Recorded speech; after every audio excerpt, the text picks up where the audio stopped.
안녕하십니까, 성정찬 변호사입니다.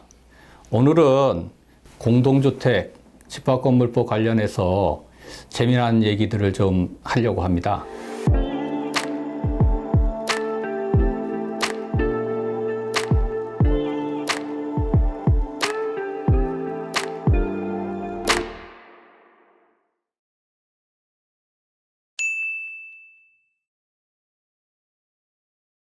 그 아파트 경비원을 포함해서 경비원이라는 그 호칭이 붙은 사람들에게는 경비업법이라는 법이 적용됩니다. 이 부분에 대해서는 잘 모르시는 분들이 많을 텐데요. 경비업법에서 말하는 경비란 시설 경비 업무, 호송 업무, 신변 보호 업무, 기계 경비 업무, 특수 경비 업무 등 그 우리가 잘 알고 있는 대통령 경호실이나 그 요인 경호하는 이런 사람들에게 적용되는 법률이 아파트 경비원에게도 적용되고 있습니다. 그런데 경비원법에 의하면 경비원에게는 경비 업무 이외의 다른 업무를 시키면 법에 위반돼서 처벌받도록 되어 있거든요. 공동주택의 경우에는 자치관리하는 경우와 위탁관리하는 경우가 있거든요. 그러니까 자치관리하는 경우 그 입주자 대표회에서 직접 경비원을 고용해가지고 경비 업무를 수행하게 하는 경우에는 원칙적으로 경비업법이 적용되지 않습니다. 그런데 자치관리하면서 관리업자를 선정해서 경비 업무 위임 계약을 체결하고 경비원을 고용했으면 역시 이건 경비업법이 적용되기 때문에 아까 같은 문제는 동일하게 생깁니다. 그래서 엄격하게 이런 지위에 있는 경비원에게는 경비 업무 이외에 다른 업무들을 시행하면 안 되게 되는 것이죠.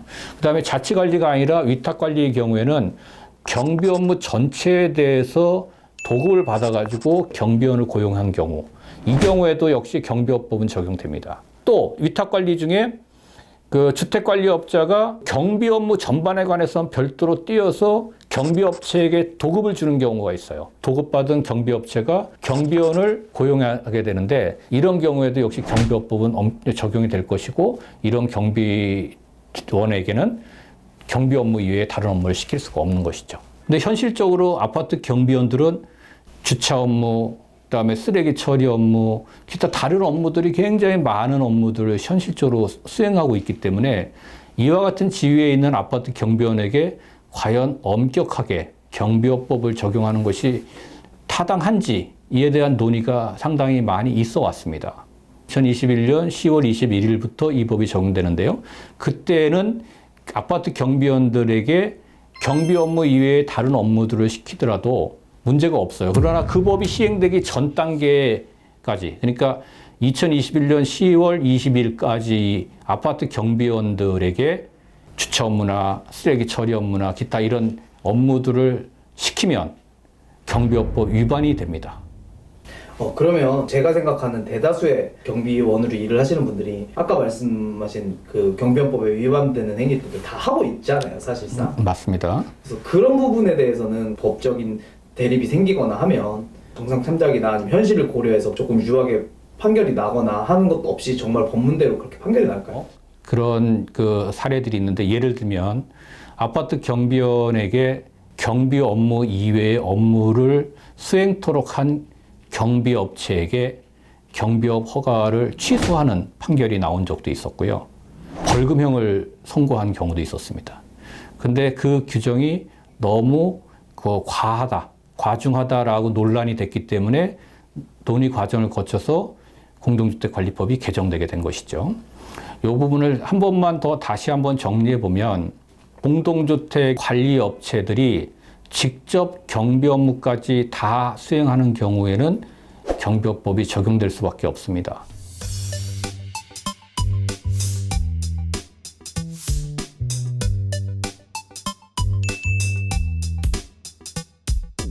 경비원 분들에게는 과중한 책임들이 좀 따르는 것 같아요. 그래서 경비원 분들을 좀 보호할 수 있는 뭐 법이나 제도적인 장치가 좀 있나요?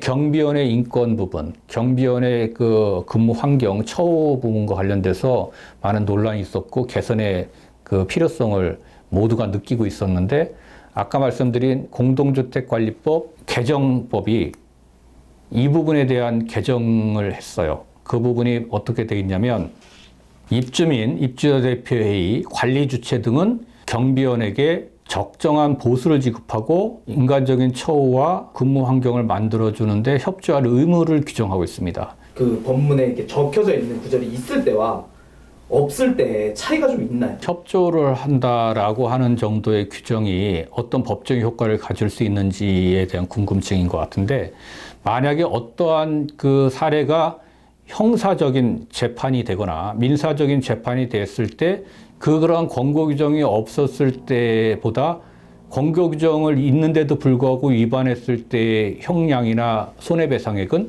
더 강해지거나 많아질 가능성이 높습니다. 이 부분은 전적으로 판사나 또는 수사기관에서 재판부, 사법부의 재량에 속하기 때문에 사법부에서는 그 재량을 행사할 때 이러한 권고 규정을 충분히 참작할 것입니다.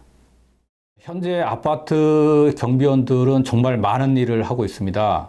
법에서 허용되지 않는 일들까지 우리를 도와주고 있거든요.